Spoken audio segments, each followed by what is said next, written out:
Hey, Empowered Badass Breeders.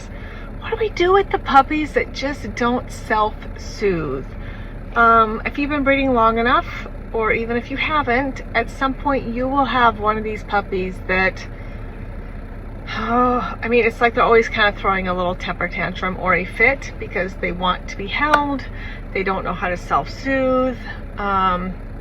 Look, it's the same thing for people. Some babies are really bad at self-soothing. Some adults are not great at self-soothing, right? We turn to other things to help us self-soothe that can be not as healthy as others. So the same in dogs, the same in puppies. So here's what I do, because it can be really difficult when you have a puppy that just has like a little meltdown, crying and screaming when you put them all back after curriculum, let's say.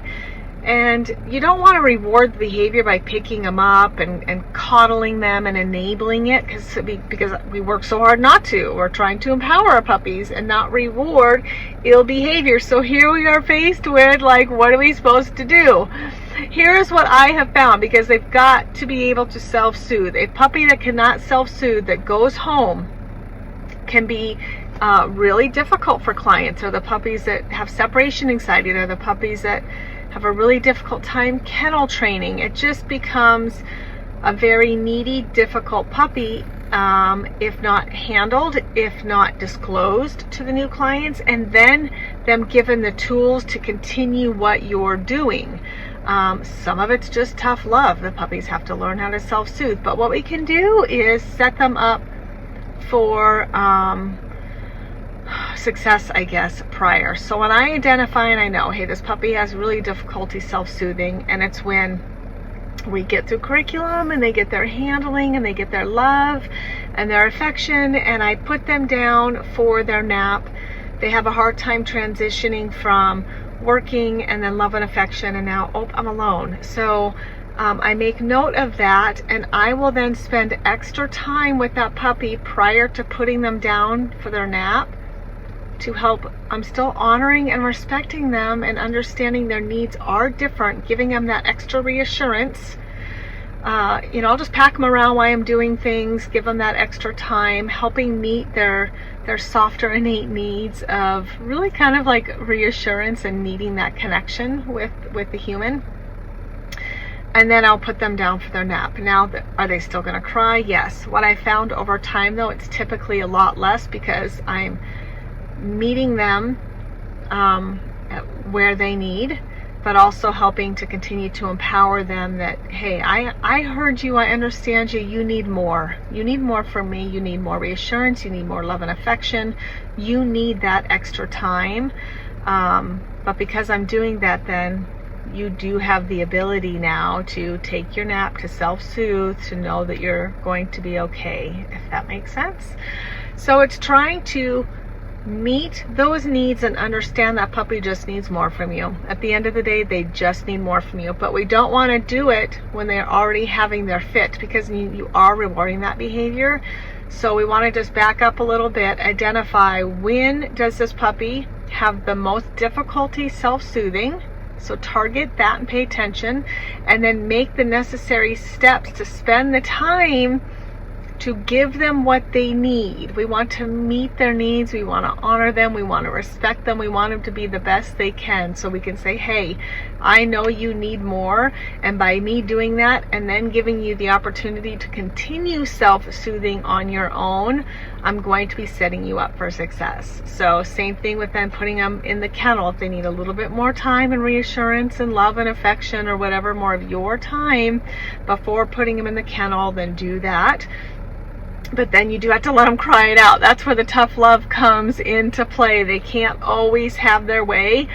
We'll continue to create puppies that never believe in their own abilities, that never think that they can self-soothe, that just become more frantic and unbalanced. So it's this beautiful, we have this beautiful ability to honor and respect what they need, give that to them, but then also teach them, okay, now it's on you. You've got this. You can self-soothe, and we can create a more harmonious situation, a more balanced situation for this puppy.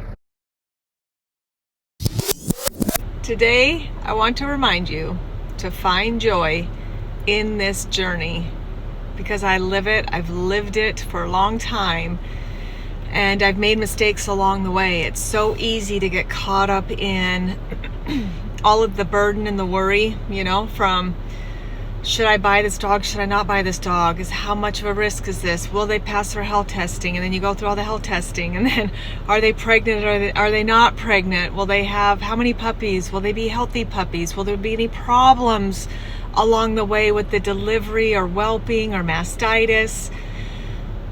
Any issues with fading puppies, deformities? So much worry that you forget to find the joy in what we get to do every day.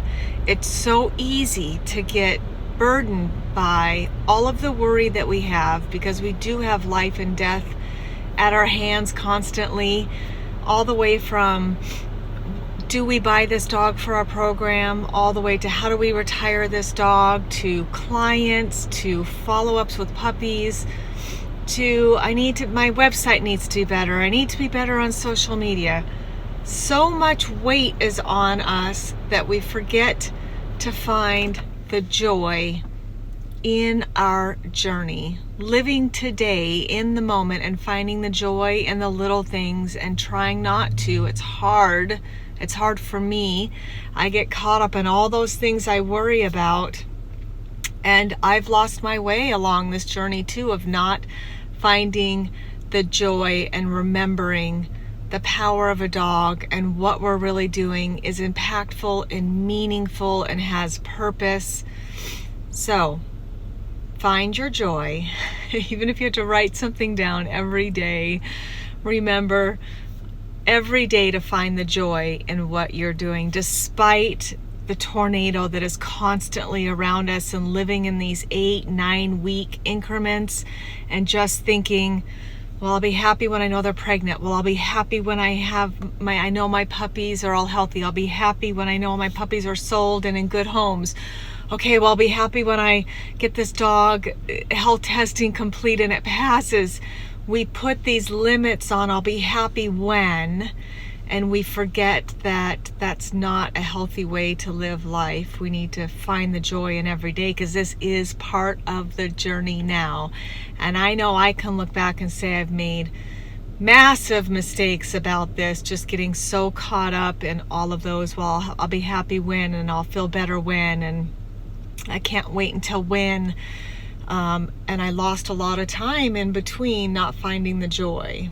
So, my badass breeders, I see you, I feel you, I love you, and I want you to remember to continue finding joy in the journey because all we're guaranteed is today, right now, and don't forget that gift you're giving people through your heart, through the power of a dog, and to them.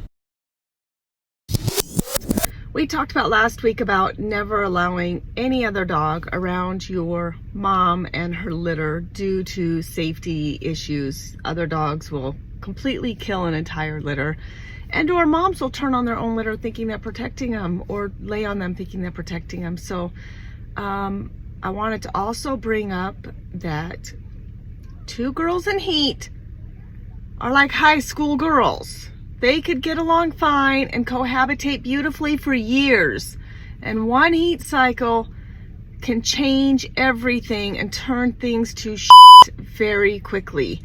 They'll fight. Will all of them? No. Will some of them? Yes. Is it hard to tell which ones will? Yes. So we also treat these high school girls like they're in detention and they're not around other girls while they're on their heat cycle. And of course, not around males unless it's their breeding male with supervision.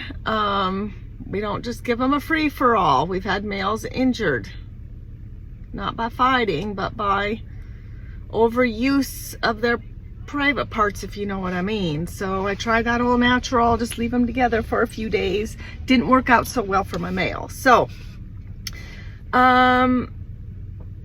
just remember, your pack of girls with the boy involved are like high school. I've also had to be careful about a girl watching another girl mate with the male, because I've seen them turn on that girl too. So it's truly like high school. One day they're all best friends, and the next day they all want to kill each other. So proceed with caution when a female's coming into heat. I know a lot of you live with all of your dogs, and it can be very tricky to do rotational work with your dogs. One's in a kennel, one's not. Now the other one's in a kennel, the other one's not. You know, that rotation life is really difficult, and it really ties you down.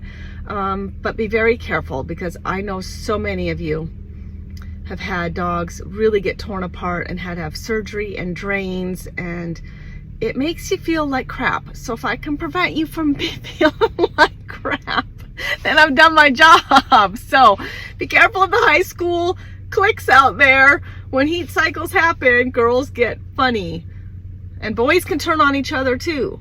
So unfixed males can be really unpredictable. So we proceed with caution every day. We treat them like high schoolers, knowing that any day they may not feel like being friends, and it's not a good situation. So if I can help you avoid that, that would make me very, very happy.